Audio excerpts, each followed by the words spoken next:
Jason Brown, you may remember him if you're an NFL fan from the St. Louis Rams.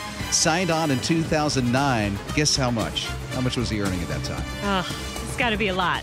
It's reported $37 million that he signed up for that contract for the St. Louis Rams.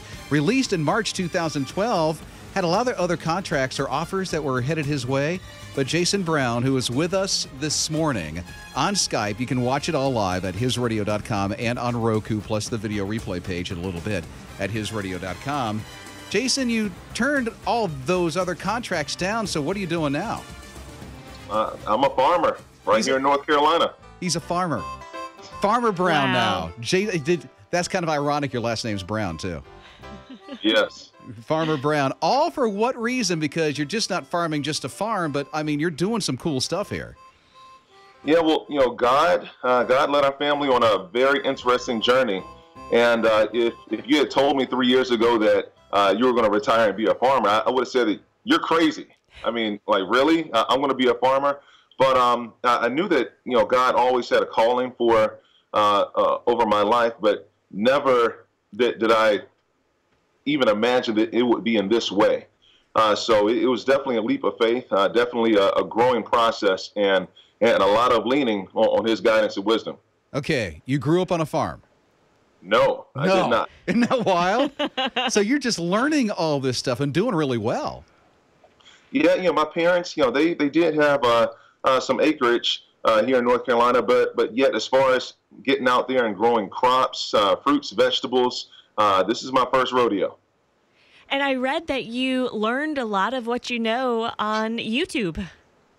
Yeah, a lot of YouTube videos. It's very flexible. I'm able to learn at home.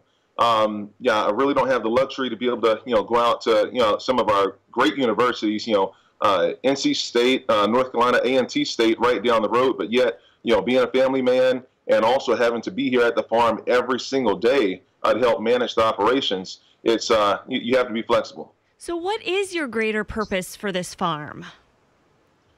Well, I took it to heart, when God said, hey, if you love me, feed my people. If you love me, feed my sheep. And, not just, of course, spiritually feeding them, the word of God, but also there's no quicker way to a man's heart than, through his belly. I mean, there's so many just practical, just real world needs that we have right now. And it's very hard to come to a person and say, hey, here's the Bible, receive the word of God when they're literally starving. You have to meet their practical and real world needs first in order for them to be able to receive his word. Why is that so important to you? It's my mission.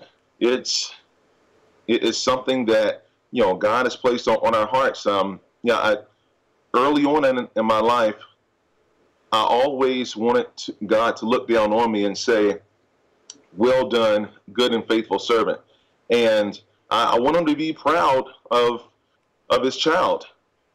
And, so some of the decisions that, I was making earlier in my life, there were a lot of selfish decisions, self-serving decisions, for myself and my family. And, the world would have said, Jason, hey, you're doing a great job, keep on, the track that you're going. But I knew that there was more. I'm sure you had some interesting responses from folks when you said, I'm going to be a farmer and leave football behind. Tell us about that. Oh, yeah. I know I shared on the interview, my agent, but, not just my agent, but my friends as well. They said, Jason, you're crazy. Like, really? Like, what's going on here? Are you going through a midlife crisis? And literally, yes, I was going through a midlife crisis. Everyone's heard the cliche, hey, you have all the money in the world, but yet you're not happy. And that was my situation. Had the cars, had the beautiful home, but yet, the devil was leading us such a dark path. He had us exactly where he wanted us. And, chasing all those materialistic and worldly things, my wife and I, we were leaving our marriage, that was broken and on the wayside. Our children, they were a second thought. So that's the trick of the devil, that he wants everyone to believe, hey, get out here and serve money. But while you're out there serving money, you can't serve God at the same time. Wow. How old are your kids now, Jason?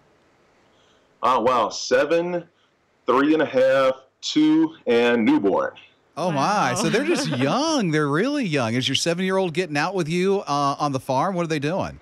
Oh, of course. He has a lot of responsibilities. He's actually outside, right now, taking care of his dogs. Now he's going to get right back inside the house, starting his school day. But it's a great, wonderful learning experience, but very rewarding as well. How many folks have you been able to feed? Well, with the 120,000 pounds of sweet potatoes harvested this last fall, we're trying to get all of those pounds of food to the people that need it the most. And, the Triangle area is filled with, there's literally, millions of people right here in North Carolina. I know that there's a lot of people that, want sweet potatoes, but yet we're trying to fulfill the needs that we have in this local area. So if you see on the video right behind you right now, we were loading those into bags, and we were able to fill up more than 10,000 bags, and hopefully each family, received at least one of those bags. Mm-hmm. So it helped and went a long way. We're catching up with Jason Brown, formerly from the St. Louis Rams, now Farmer Brown, so to say, because he's got the farm that you're hearing about in North Carolina, specifically in the Research Triangle, Raleigh-Durham area. So are you just doing sweet potatoes, or are you going to venture out into other produce? Definitely. This next year, wow, I'm moving on the vision as God shares it with me. So if you had asked me a couple of months back, hey, Jason, what are you going to be doing next year? I would have said, I have no idea. But yet now, definitely going to diversify our crop. Hopefully we'll have a little bit more diversity in the summer, crop rotation. Some sweet corn, carrots, watermelons in there. And then, of course, our fall crop having more sweet potatoes. And then winter this time next year, we'll have fields of collards. So everybody loves collard greens. Pass me the green peppers to get on that stuff. That's good. Jason, it is an honor to talk with you this morning. Thank you so much for catching up with us. Yeah, thank you, guys. And if you want to learn more, please visit wisdomforlife.org. Yeah, and you'll catch a link to that at hisradio.com and at the video replay page as well.